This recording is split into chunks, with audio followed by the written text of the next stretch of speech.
കാട് വരണ്ടു കിടക്കുകയായിരുന്നു. വർഷം കാത്തു നിൽക്കുന്ന ഇലകൊഴിഞ്ഞ് വിളറിയ മരങ്ങൾ, കരിയിലകൾ അടിച്ചുകൂട്ടിയുണ്ടാക്കിയ താൽക്കാലിക മെത്തകളിൽ ജ്യേഷ്ഠനും അനുജന്മാരും തൊട്ടു തൊട്ടു കിടന്നു. അമ്മ എഴുന്നേറ്റു കഴിഞ്ഞിരുന്നു. വൃക്ഷച്ചുവട്ടിലെ വരണ്ട പുൽത്തൊട്ട് ശയ്യയാക്കിയ ഞാൻ ഉണർന്നു കിടക്കുകയാണെന്ന് കണ്ട് അമ്മ പറഞ്ഞു, വെള്ളമില്ലല്ലോ ഒരിടത്തും. ഞാൻ എഴുന്നേറ്റു. വരണ്ട ഇലകൾ ചവിട്ടി മെതിച്ചുകൊണ്ട് നടന്നു. ഒരിടത്തും വെള്ളമില്ല. സുരക്ഷിതമായ വനം എന്ന് വിതുരർ തീരുമാനിച്ചപ്പോൾ വെള്ളത്തിൻ്റെ കാര്യം ഓർത്തിരിക്കില്ല. 3-ാം യാമത്തിൽ ഞങ്ങളെ നോക്കി വന്ന തോണിയിൽ എല്ലാവർക്കും വേണ്ടത്ര ആയുധങ്ങളും ആഹാരവും കരുതി വച്ചിരുന്നു.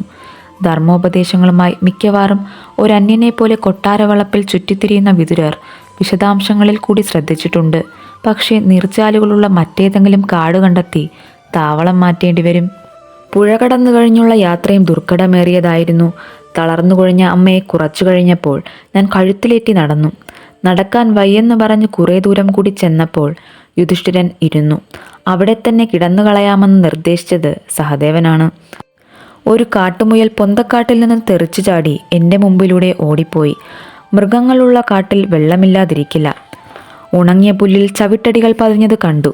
ഒരിടത്ത് ഉണങ്ങാത്ത കുറുനരി കാഷ്ടം. ഞാൻ മണം പിടിച്ചു നോക്കി. കാട്ടാളന്മാർക്കും മൃഗങ്ങൾക്കും മാത്രമേ വെള്ളത്തിൻ്റെ ഗന്ധം പിടിച്ചെടുക്കാൻ കഴിയൂ. അപ്പോൾ അകലെയല്ലാതെ ഒരിടത്തു നിന്ന് ജലപക്ഷികളുടെ ശബ്ദം കേട്ടു. വരണ്ട കാട്ടിലെ പ്രഭാതത്തിൽ കേൾക്കേണ്ട സംഗീതം അതുതന്നെ.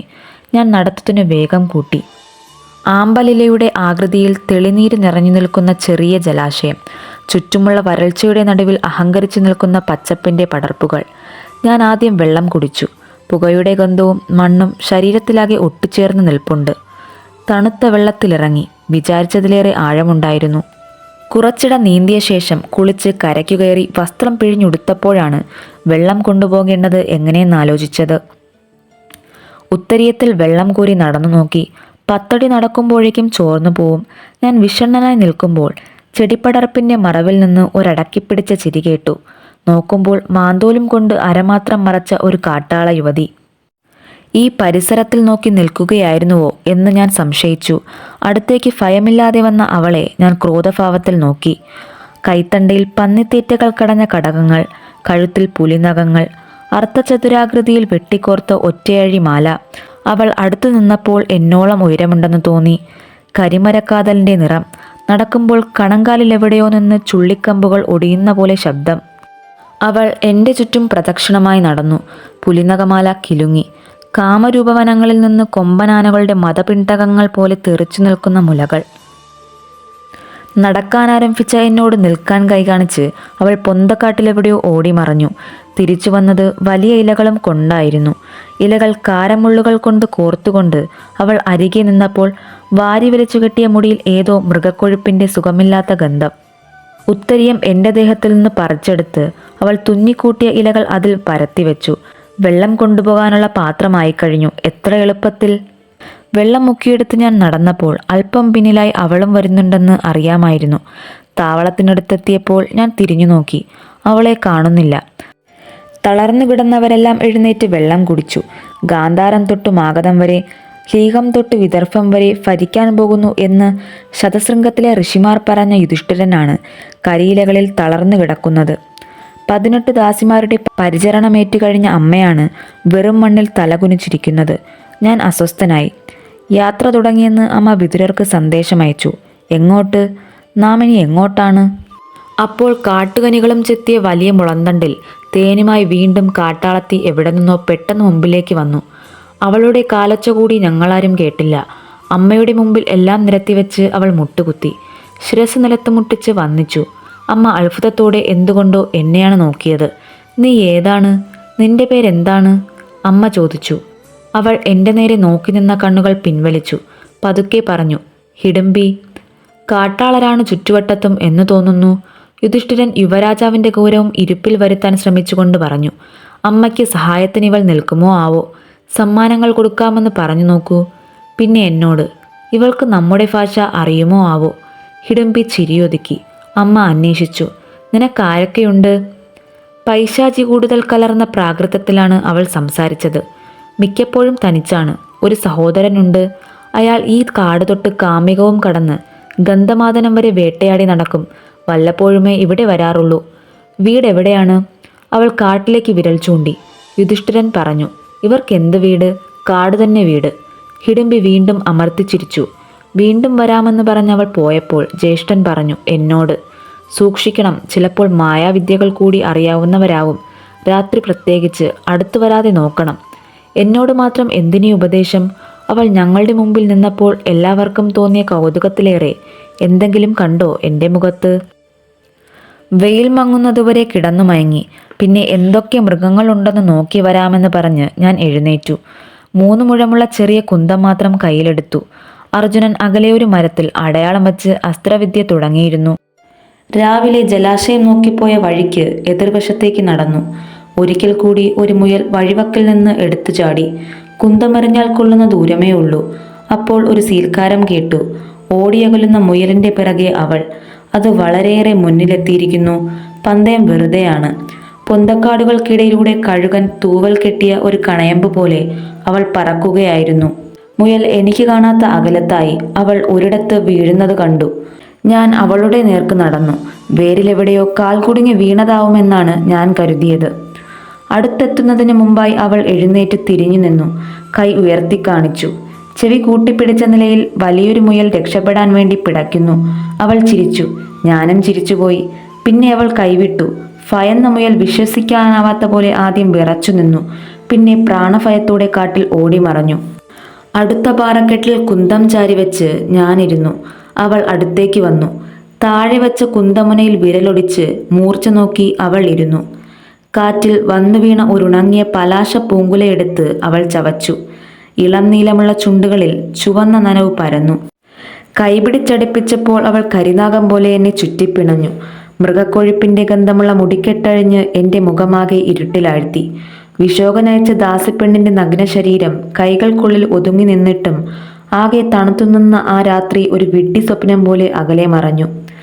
ആചാര്യന്മാർ സ്ത്രീ ശരീരത്തിന് പാഠഭേദങ്ങൾ പറയണമെന്ന് തോന്നിയ മുഹൂർത്തം. ഈ അഗ്നിക്ക് 7 ജ്വാലകൾ, 70 ആയുധം. ഹോതാവ് ദ്രവ്യവും ഹോത്രവും ചാരവുമായി മാറാൻ ഇവിടെ കൊതിക്കുന്നു. പിന്നീട് താവളത്തിലേക്ക് തിരിച്ചു പോരുമ്പോൾ ഞങ്ങൾ തൊട്ടു നടന്നു. നകുല സഹദേവന്മാരുടെ സംഭാഷണം കേട്ടു തുടങ്ങിയപ്പോൾ ഞാൻ നിന്നു. അവൾ മുമ്പേ നടന്നു.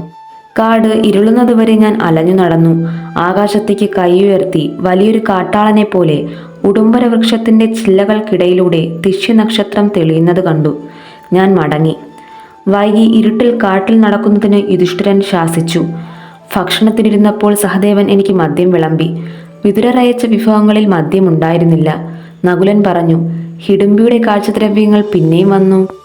വൈകിയാണ് ഞാൻ പിറ്റേന്നുണർന്നത്. യുധിഷ്ഠിരൻ ബഹളം കൂട്ടുന്ന ശബ്ദം കേട്ടുകൊണ്ട്. കാര്യം ചോദിച്ചപ്പോൾ കൂടെ കൊണ്ടുവന്ന ധാന്യപ്പൊതികൾ, ദാനത്തിന് സമ്മാനങ്ങൾക്കുമായി കരുതിവെച്ച തോൾസഞ്ചി, പൂജയ്ക്കുള്ള ചെറിയ സ്വർണപാത്രങ്ങൾ എല്ലാം നഷ്ടപ്പെട്ടിരിക്കുന്നു.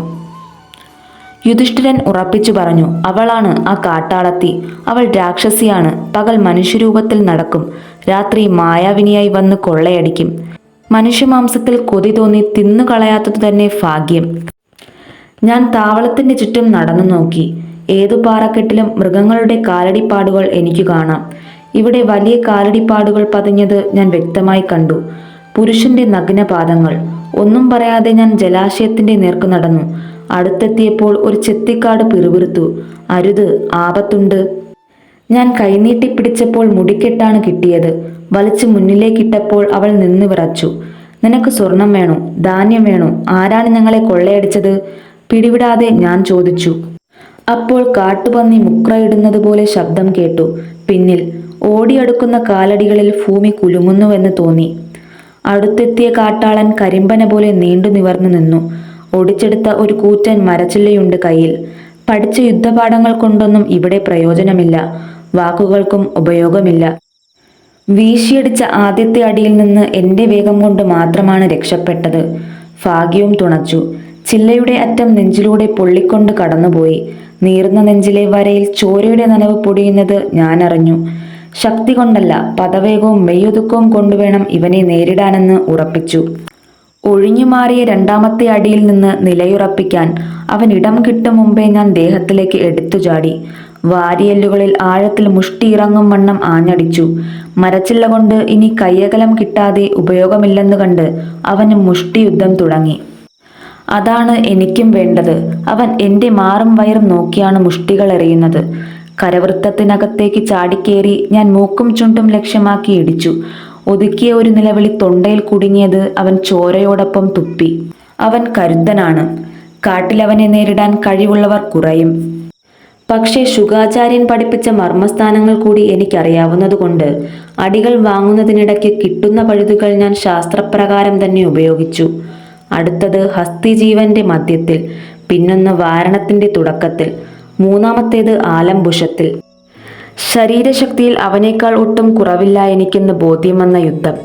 മല്ലയുദ്ധമുറയിൽ അവനെന്നെ വരിഞ്ഞപ്പോൾ ഖണ്ഡത്തിന്റെ സുഷുമ്നാ ബന്ധത്തിൽ ഞാൻ ആഞ്ഞൊന്നടിച്ചു. അപ്പോൾ കൊടുങ്കാറ്റിലെന്ന പോലെ കരിമ്പന വിറച്ചു. അവൻ സാവധാനത്തിൽ നിലത്ത് കൊടുംകൈ കുത്തി വീണു. വേണമെങ്കിൽ എനിക്കിവിടെ നിർത്താം, പക്ഷേ മൃഗത്തിനെ വിട്ടയക്കാം. എതിരാളിയായ മനുഷ്യന് രണ്ടാമതൊരു സന്ദർഭം കൊടുത്തുകൂടാ. പിന്നിലേക്ക് ചാടി വീണ് ഞാൻ വീണ്ടും കഴുത്തിലിടിച്ച് അവനെ നിലം പതിപ്പിച്ചു. അപ്പോൾ അർജുനന്റെ ശബ്ദം ഞാൻ കേട്ടു. മാറിക്കോളൂ, ഒരമ്പുകൊണ്ട് ഞാൻ അവസാനിപ്പിക്കാം. അവസാനത്തെ ശക്തി കൂടി സംഭരിച്ച് എഴുന്നേൽക്കുന്നതിനിടയ്ക്ക് അവൻ എന്നെ കക്ഷത്തിലൂടെ അമർത്തിപ്പിടിക്കാൻ ഒരു ശ്രമം നടത്തി. ഉതറിമാറിയ ഞാൻ അരക്കെട്ടിൽ 2 കാൽമുട്ടുമൂന്നി ഒരു കൈകൊണ്ട് ചുമലിൽ അമർത്തി. മുടി പിടിച്ചു മറിച്ചപ്പോൾ കശേരുക്കൾ ഒടിയുന്നത് വ്യക്തമായി ഞാൻ കേട്ടു. ഒരു താന്നിക്കുരു ഞെരിയുന്ന പോലെ. പുളഞ്ഞ ശരീരം പെട്ടെന്ന് നിശ്ചലമായി. ഞാൻ പതുക്കെ എഴുന്നേറ്റു നിന്നു. ഭീമസേനന്റെ ആദ്യത്തെ വധം. ഞാനാണ് ഭീമസേനൻ, മഹാബലനായ വായുപുത്രൻ. കാട് മുഴുക്കെ കേൾക്കത്തക്ക വിധം എനിക്ക് അലറണമെന്ന് തോന്നി. പകച്ചു നിൽക്കുന്ന ഹിഡിംബിയെ നോക്കി ഞാൻ പതുക്കെ, എവിടെ? ഇനി ആരെങ്കിലും ഉണ്ടെങ്കിൽ വരട്ടെ, ഭീമസേനൻ ഒരുക്കം. ഞാൻ നോക്കി നിൽക്കെ അവൾ മുഖം പൊത്തിക്കൊണ്ട് തേങ്ങി. ആരാണിത്? തേങ്ങലിനിടയ്ക്ക് അവൾ പറഞ്ഞു, എൻ്റെ സഹോദരൻ. തിരിച്ചു നടക്കുമ്പോൾ അർജുനൻ പറഞ്ഞു, ഒരമ്പയക്കാൻ ഒരു പഴുതും കണ്ടില്ല. ചുണ്ടുകളിൽ പറ്റിയ ചോരയുടെ ഉപ്പുരസം വായിൽ കടന്നു. ഞാൻ പറഞ്ഞു, അവൻ അതിശക്തനായിരുന്നു. ആരെ ആദ്യം വീഴ്ത്തുന്നു എന്നതായിരുന്നു കാര്യം. വധത്തിന്റെ ന്യായവും അന്യായവും ക്ഷത്രിയർ അന്വേഷിക്കേണ്ടതില്ല. യുദ്ധത്തിൽ കൊല്ലുന്നത് ധർമ്മം, മരിച്ചാലും പുണ്യം. ആദ്യത്തെ കൊലയുടെ ചോരപ്പാടുകൾ കഴുകി തനിയെ നിന്നപ്പോൾ ജേതാവിന്റെ അഹങ്കാരമായിരുന്നില്ല മനസ്സിൽ. വ്യക്തമല്ലാത്ത ഒരസ്വസ്ഥത അത്തിക്കായ്ക്കകത്തെ മക്ഷിക പോലെ മനസ്സിൽ ഇഴഞ്ഞു നടന്നു. ഒറ്റയ്ക്ക് വീണ്ടും നടന്നപ്പോൾ തലേന്ന് മുയൽപന്തയം കഴിഞ്ഞിരുന്ന പാറക്കെട്ടിനു സമീപത്തെത്തി. പിന്നിൽ ഉയർന്നു നിൽക്കുന്ന ശൃംഗത്തിന്റെ നടുവിലെ പിളർപ്പിൽ നിന്ന് കാട്ടാടുകൾ കുളമ്പടിച്ച് ഓടിമറഞ്ഞു. ഞാൻ തനിച്ചിരുന്നു. ഉച്ചത്തണലുകൾ മരങ്ങൾക്കു ചുറ്റുമായി ഒതുങ്ങിക്കൂടി. അപ്പോഴും ഞാൻ വെറുതെയിരുന്നു. അവൾ പിന്നീട് വന്നു. മുഖത്ത് കണ്ണീർപ്പാടുകളില്ല, കുറ്റപ്പെടുത്തുന്ന പരിഭവമില്ല. അടുത്തിരുന്ന് വാൾവര പോലെ മാറല്ലുകൾക്ക് വിലങ്ങനെ പതിഞ്ഞുകിടക്കുന്ന മുറിപ്പാടിനു മീതെ പതുക്കെ തടവി. പിന്നെ എൻ്റെ ദേഹത്തോട് കണങ്കാൽ മുട്ടിച്ചിരുന്നു. ദുഷ്ടനായിരുന്നു, എന്നാലും അയാൾ ഒരാളെ സ്വന്തമായിട്ടുണ്ടായിരുന്നുള്ളൂ രക്തബന്ധത്തിൽ. ദുഃഖമല്ല, വിറയ്ക്കുന്ന ചുണ്ടുകൾ. കഴുത്തിൽ കൈയിട്ട് നെഞ്ചിലേക്ക് അമർത്തിക്കൊണ്ട് ഞാൻ പറഞ്ഞു, നിനക്ക് ഞാനുണ്ട്. അവളുടെ വിരലുകൾ ചോരകക്കിയ പാടുകളിൽ തൂവൽ തുമ്പുകളേക്കാൾ മൃദുലമായി സഞ്ചരിച്ചു. യുദ്ധവും മരണവും ഞങ്ങൾ പിന്നെ മറന്നു. താവളത്തിൽ സന്ധ്യയ്ക്ക് തിരിച്ചെത്തിയപ്പോൾ അവളെ മുമ്പിൽ നടത്തി. അമ്മയുടെ മുമ്പിലേക്ക് അവളെ നീക്കി നിർത്തി ഞാൻ പറഞ്ഞു, അവൾ ഇനി മുതൽക്ക് അമ്മയുടെ ദാസിയാണ്, എൻ്റെ വധുവാണ്. അമ്മയുടെ കണ്ണുകളിലെ നടുക്കം ഞാൻ ശ്രദ്ധിച്ചു. ഞാൻ മാത്രം. നമസ്കരിച്ച് ഹിഡിംബിയുടെ ശിരസിൽ കൈവച്ച് അമ്മ പറഞ്ഞു, നിനക്ക് മംഗളം. പിന്നെ ഞാൻ അവളോട് കൽപ്പിച്ചു, എൻ്റെ ജ്യേഷ്ഠൻ യുധിഷ്ഠിര യുവരാജാവ്, നമസ്കരിക്കൂ. അനുഗ്രഹിച്ചു ധൃതിയിൽ മാറി നിന്ന ജ്യേഷ്ഠൻ പറഞ്ഞു, ആചാരപ്രകാരം സമ്മാനം തരാൻ ഒന്നുമില്ലല്ലോ കയ്യിൽ, കാലക്കേട്. ഒന്നും വേണ്ട, അവൾ മൃദുവായി മന്ദഹസിച്ചു പറഞ്ഞു. എന്നും അവിടുത്തെ ദയവുണ്ടായാൽ മതി. അനുജന്മാരെയും പരിചയപ്പെടുത്തിയ ശേഷം സ്ത്രീകൾ സംസാരിച്ച് അടുത്തെറിയട്ടെ എന്ന് കരുതി ഞാൻ കാട്ടിലേക്ക് നടന്നു. കൂടെ വന്ന സഹദേവൻ എന്നെ അഭിനന്ദിച്ചു. ജ്യേഷ്ഠനും പിന്നാലെ വരുന്നുണ്ടായിരുന്നു. എന്നെ മറ്റുള്ളവർ കേൾക്കാതിരിക്കാൻ മാറ്റി നിർത്തി യുധിഷ്ഠിരൻ പതുക്കെ പറഞ്ഞു, മായാവിദ്യകൾ അറിയുന്നവരാവും, രാത്രിയിൽ രമിക്കാൻ ഒരുമ്പെടരുത്. ഞങ്ങളുടെ കൂടെ തന്നെ നീ ഉണ്ടാവണം. മായാവികളായ രാക്ഷസന്മാരെ പറ്റി ധാരാളം കഥകൾ കേട്ടിട്ടുണ്ട് ബാല്യത്തിൽ. മാനായി രൂപം മാറി വന്ന രാക്ഷസൻ സീതയെ ആകർഷിച്ചതും രാവണൻ എന്ന രാക്ഷസ രാജാവ് സന്യാസിയായി വന്ന് കട്ടുകൊണ്ടുപോയതും ദാസിമാർ പറയുന്ന കഥകളിൽ കേട്ടിട്ടുണ്ട്. ഞാൻ കൊന്ന കാട്ടാളൻ മായാവി ആയിരുന്നുവെങ്കിൽ ഈ ദിവസത്തിന്റെ അവസാനം ഇങ്ങനെയാവില്ല. പക്ഷേ ഞാൻ ഉപദേശം ഗൗരവത്തിൽ തന്നെ കേട്ട് തലകുനിച്ചു. 3 ദിവസത്തെ ദുഃഖാചാരണം കഴിഞ്ഞപ്പോൾ ഹിഡിംബിയിൽ വന്ന മാറ്റം ഞാൻ ശ്രദ്ധിച്ചു. അവൾ മുടിയിലും കഴുത്തിലും പൂമാലകൾ അണിയാൻ തുടങ്ങി. കാടിൻ്റെ നിഗൂഢ ഭംഗികൾ മുഴുവൻ അവൾ എനിക്ക് കാണിച്ചു തന്നു. കൊടിയ വേനലിലും പൂത്തു നിൽക്കുന്ന മരങ്ങൾ, മധുരനീര് നിറഞ്ഞ തണ്ടുള്ള ചെടികൾ, വനദുർഗ സ്ഥലികൾ, ഒളിഞ്ഞൊഴുകുന്ന നീർച്ചോല, ഇന്ദീവരങ്ങൾ മാത്രം വിടരുന്ന കാട്ടുപോയ്ക, അങ്ങനെ പലതും. ഹസ്തിനപുരത്തെ ശത്രുക്കളും വനവാസത്തിന്റെ കഷ്ടതകളും ഞാൻ മറന്നു. ദൈർഘ്യം പോരാത്ത പകലുകൾ, ഉദയം വരാതിരിക്കാൻ കൊതി തോന്നുന്ന രാത്രികൾ.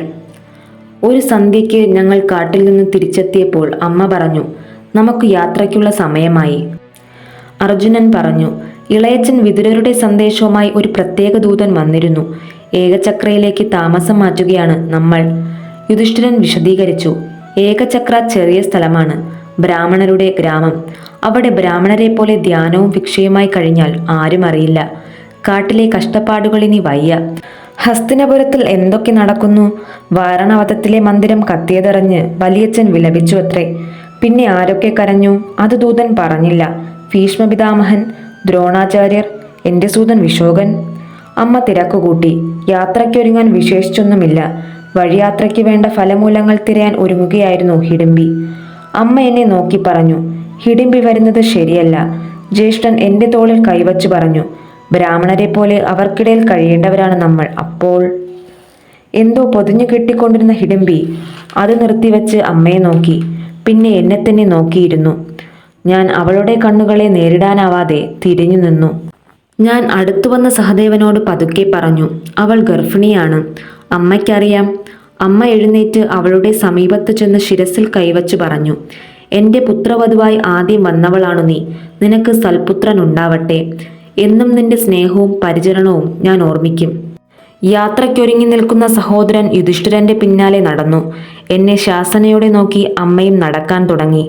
അമ്പും വില്ലും ചുമലിൽ കെട്ടിവച്ച് കഴിഞ്ഞ് ഞാൻ പിന്നെയും നിന്നു. അമ്മ വീണ്ടും സംശയിച്ചു തിരിച്ചു വന്നു. നിന്റെ പുത്രൻ വലുതാവുമ്പോൾ എന്നെ കാണാനയക്കണം. എൻ്റെ 5 മക്കൾക്കും അവനായിരിക്കും മൂത്ത മകൻ. പിന്നെ അമ്മ നടന്നു. ഞാൻ അവളുടെ മുന്നിൽ നിന്നു.